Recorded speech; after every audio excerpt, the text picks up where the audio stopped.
We rely on our parents to provide many things for us. They build the foundation of our lives from the very first day we enter this world. They are beacons of light, hope, and nurturing. However, millions of children in our country do not have this privilege.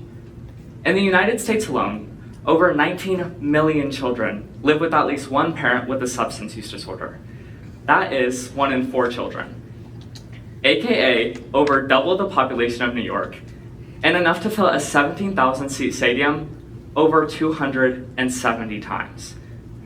Not only is this number terrifying and incomprehensible, but it's only on the rise.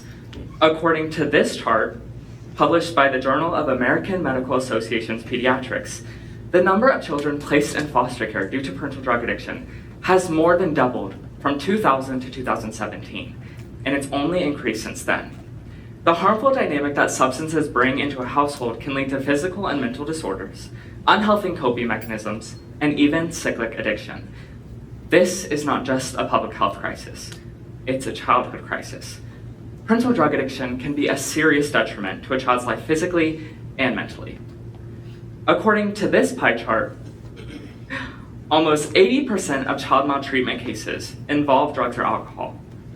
When comparing the well-being of a child in an affected household to that of a child in a non-affected household, the differences are significant.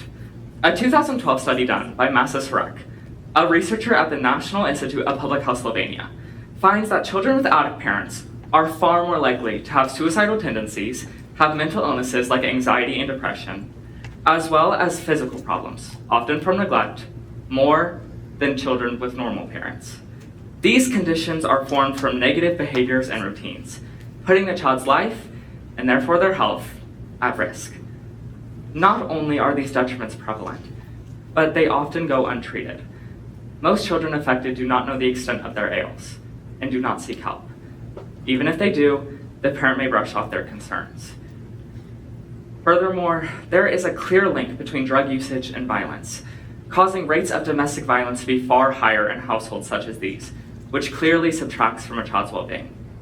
Not only this, but there are certain behaviors that aren't necessarily harmful, but can be attributed to parental drug addiction, such as hyperfixating on random things, which doesn't necessarily harm a child, but just shows how parental drug addiction can rewire a person.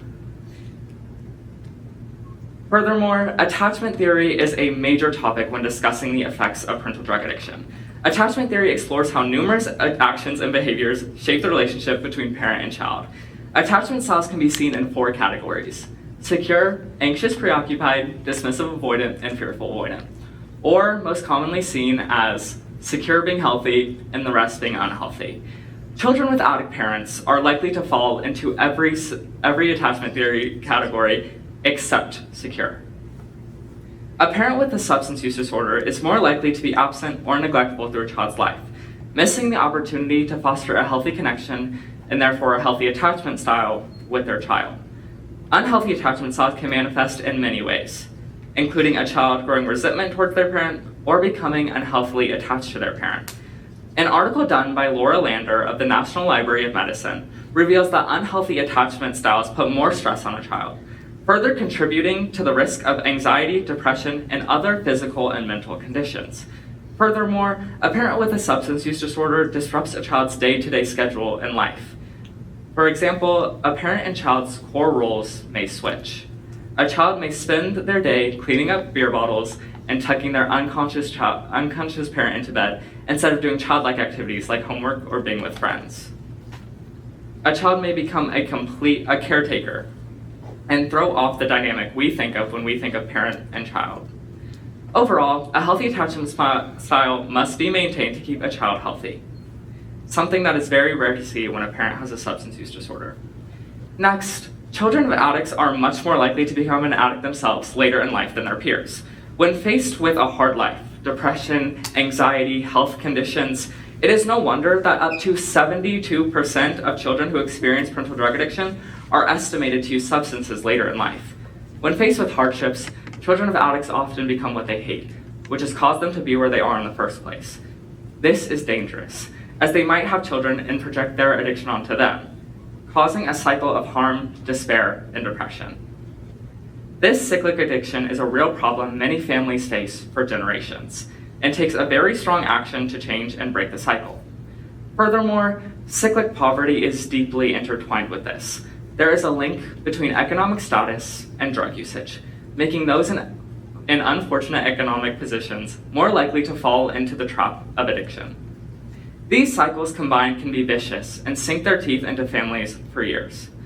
This is not only a very real issue in our country, but right here in Pittsburgh.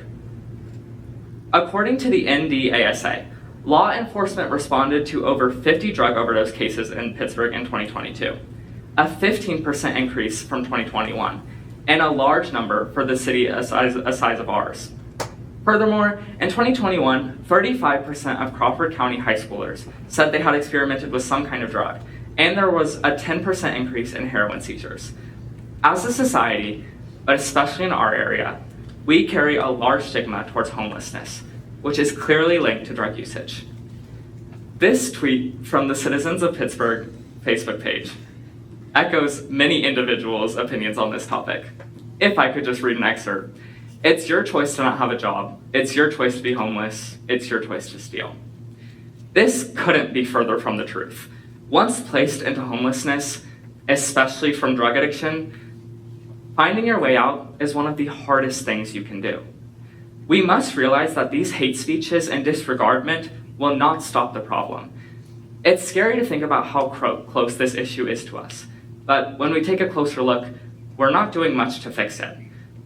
Despite the subject of parental drug addiction and its harms plaguing our country, it's very uncommon for those affected to get the help they need and deserve.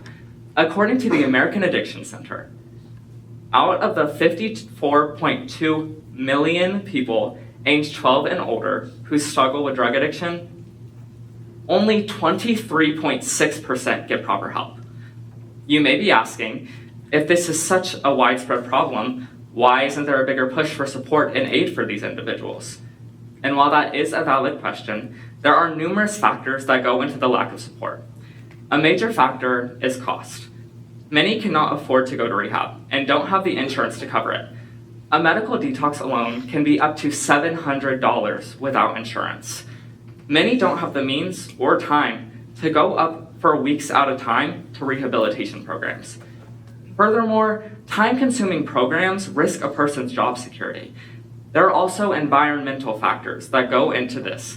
For example, a populated state such as California has over 2,000 rehab programs. However, in 2016, Vermont was only reported to have 61. Rural, less populated areas lack the proper funding and staffing to establish and maintain these programs. Here is a map of rehab facility density in the US.